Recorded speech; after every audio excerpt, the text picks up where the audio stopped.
Magandang umaga po sa ating lahat. Narito ang latest na weather update ngayong araw ng Lunes, March 24, 2025.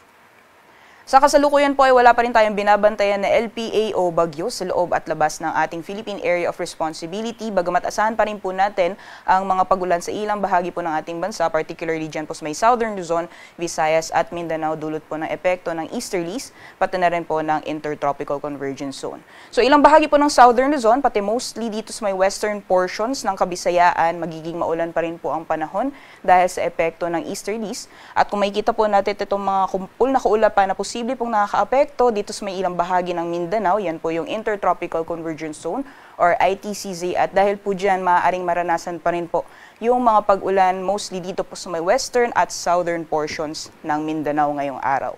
Samantalang dito naman po sa nalalawing bahagi ng Luzon ay maaliwalas naman po yung panahon ngayong araw. Kung may mga pag-ulan man ay panandalian lamang po ito ng mga pagbuhos ng ulan dulot po ng northeast monsoon, mga pag-ambon dahil sa epekto ng northeast monsoon sa may bahagi ng northern Luzon. At dito naman po for the rest of Luzon, possible pa rin po yung mga isolated na thunderstorms. At sa mga susunod na araw, itong amihan po na sa kasalukuyan ay nakakaapekto sa may bahagi ng northern Luzon. Unti-unti po yung hihina at iiral po muli ang easterlies sa malaking bahagi po ng ating bansa. At dahil po sa easterlies, asahan po natin sa darating na linggo or ngayong linggo ang mainit na panahon sa malaking bahagi po ng ating kapuluan.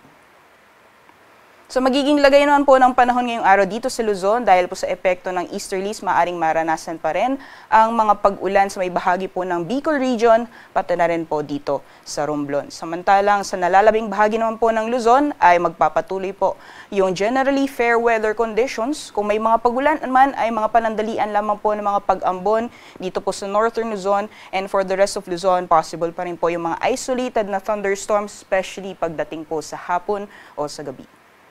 Temperature forecast naman po para sa mga piling syudad dito po sa Luzon, sa lawag po ay maglalaro mula 22 hanggang 32 degrees Celsius, 22 to 31 naman sa Tuguegarao at 14 to 24 degrees Celsius for Baguio City. Meanwhile, dito po sa Tagaytay at sa Legazpi, maximum temperatures po ay aabot ng 31 degrees Celsius at temperatura naman po sa Metro Manila ay maglalaro mula 23 hanggang 33 degrees Celsius ngayong araw.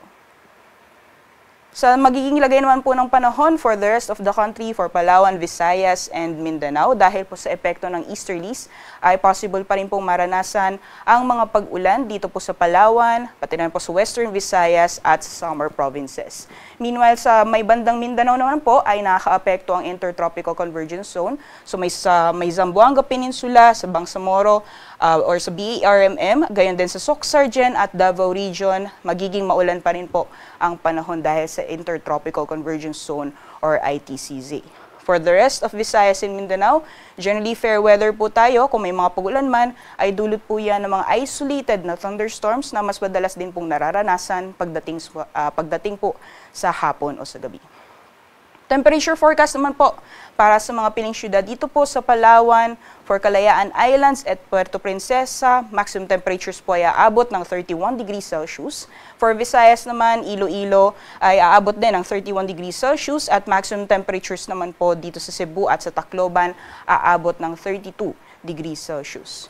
For Mindanao naman po, sa Zamboanga at sa Metro Davao, maximum temperature sa abot ng 32 degrees Celsius at for Cagayan de Oro naman po, agwat ng temperatura ay maglalaro mula 24 hanggang 30 degrees Celsius. Sa kalagayan naman po ng ating karagatan, wala po tayong gale warning or babala sa matataas na mga pag-alon, kaya malaya pa rin po mga kalayag ang ating mga kababayan ngayong araw. Sunrise po natin ngayong umaga ay 5:58 AM at sunset naman ay 6:07 PM.